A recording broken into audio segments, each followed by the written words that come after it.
One ingredient ரெசிப்பியில் நான் இன்றைக்கி ஒரு பால் பாக்கெட் எடுத்திருக்கேன்.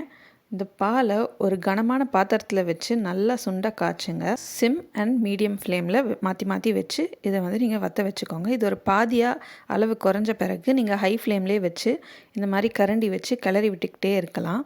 ஒரு ஸ்டேஜுக்கு மேலே இது பொங்கி வழியாது, ஏன்னா பால் வந்து ரொம்ப திக்காக ஆரம்பிச்சிடும். அதனால நீங்கள் தாராளமாக ஹை ஃப்ளேமில் வச்சுக்கலாம். இந்த மாதிரி கிளறி விட்டுக்கிட்டே இருந்தீங்கன்னா நல்லா திக்கான கன்சிஸ்டன்சிக்கு வந்துடும். இதில் இருக்க தண்ணி பூரா வற்றி லிக்விடாக இருந்தது கொஞ்சம் வந்து செமி சாலிடாக வந்து கன்வெர்ட் ஆகிடும். பார்த்திங்கன்னா பால்கோவா நமக்கு வந்து கிடச்சிருச்சு. இது வந்து ஒரு ஸ்வீட்லெஸ் பால்கோவா. இதை நீங்கள் அப்படியே சாப்பிட்டு பார்த்திங்கன்னா ரொம்பவே நல்லாயிருக்கும்.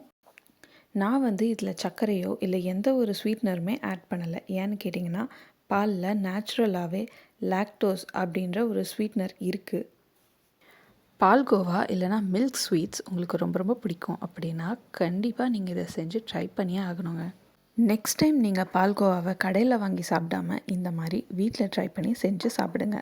உங்களுக்கு ரொம்பவே பிடிக்கும். அடிக்கடி இனிமேல் வீட்டிலையே செஞ்சு சாப்பிடுவீங்க. இந்த ஒன் இன்க்ரீடியன்ட் ரெசிபி உங்களுக்கு பிடிச்சிருந்தா ட்ரை பண்ணி பார்த்துட்டு எப்படி இருந்துச்சுன்னு கமெண்ட்ஸில் சொல்லுங்கள். என்னோடய சேனலை சப்ஸ்கிரைப் பண்ணி வச்சுக்கோங்க. Thanks for your support. Thanks for வாட்சிங்.